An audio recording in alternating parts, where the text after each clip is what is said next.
शिखर educational point. इस channel को like करें, सब्सक्राइब करें। कम समय में अधिक जानकारी प्रदान करना इस चैनल का उद्देश्य है। आपका समय बहुमूल्य है। कम समय में एक पूरे कॉन्टेक्ट तथ्यों को समझा जाए। आइए हम आज का टॉपिक शुरू करते हैं। आज का टॉपिक है शिक्षण प्रविधियाँ। शिक्षण प्रविधियाँ क्या है?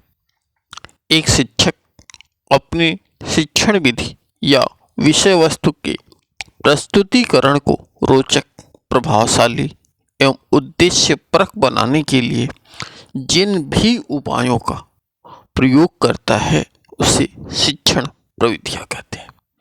अर्थात अपने शिक्षण को अधिक प्रभावशाली, रोचक बनाने के लिए शिक्षक के द्वारा जिन तथ्यों का, जिन सिद्धांतों का, जिन सूत्रों का, जिन विधियों का प्रयोग किया जाता है उन्हें प्रविधियाँ कहा जाता है।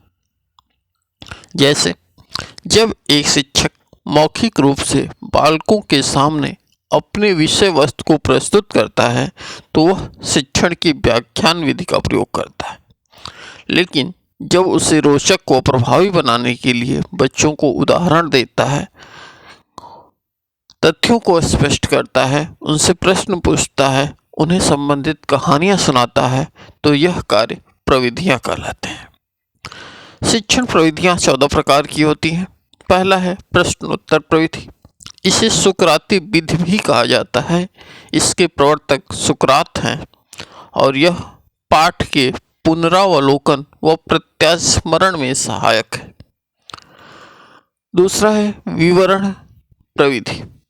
विवरण को कथन कहा जाता है या शिक्षक स्वकथन भी कहा जाता है। जब हम किसी घटना का विवरण देते हैं तो आंखों देखा हाल बताते हैं।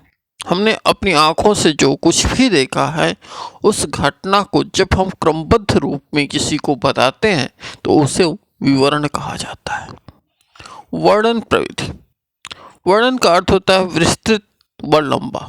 जैसे जब हम किसी टॉपिक का वर्णन करते हैं तो उसके बारे में विस्तार से बताते हैं।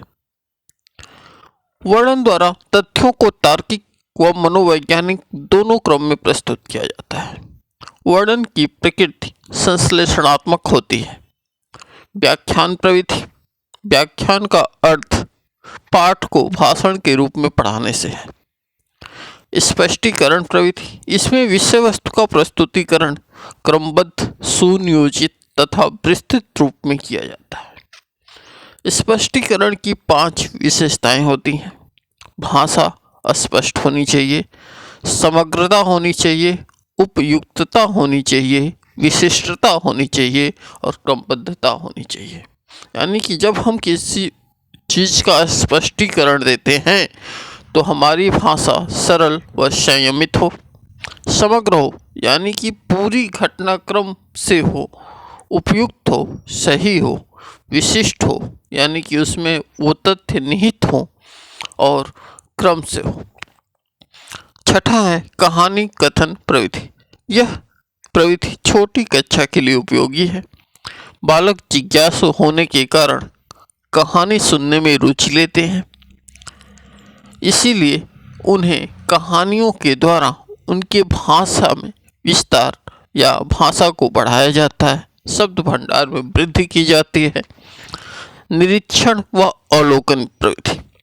इसमें बालक स्वयं वस्तु, स्थान, घटनाक्रम को देखता है। निरीक्षण नाम से ही स्पष्ट है कि हम किसी चीज को देख रहे हैं, किसी चीज के पास जाकर उसका अवलोकन कर रहे हैं और जब हम अवलोकन करते हैं तो वह घटना हमारे मानसिक पटल पर अंकित हो जाती है। 8वां है उदाहरण प्रविधि। उदाहरणों का प्रयोग छात्रों का विचार व कल्पनाशील शक्ति को जागृत करके उनके मानसिक विकास में वृद्धि हेतु किया जाता है।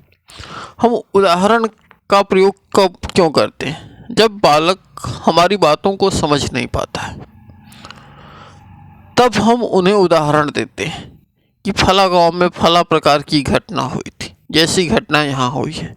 यानी कि दो घटनाओं का सामीकरण करते हैं ताकि उस घटना के द्वारा बालक की मूल घटना को बताया जा सके, समझाया जा सके। 9वां है खेल प्रविधि, खेल गतिविधि प्रविधि। खेल द्वारा बालक के शारीरिक, मानसिक, सामाजिक, आध्यात्मिक शक्तियों का विकास किया जाता है। समूह चर्चा प्रविधि, इस व्यवस्था में परिचर्चा व वाद विवाद आवश्यक होता है। अगला है प्रयोगात्मक कार्य प्रविधि। प्रयोगात्मक कार्य प्रविधि से तात्पर्य होता है प्रयोग के द्वारा किसी कार्य को पुष्ट करना।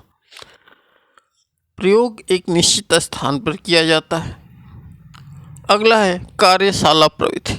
जैसे आपने देखा होगा डिपो कार्यशाला या शिक्षक कार्यशाला, इसमें सारे शिक्षकों या सारे बालकों को एक साथ इकट्ठा करके चर्चा व परिचर्चा की जाती है कि उपयुक्त समस्या का समाधान किस प्रकार निकाला जाए।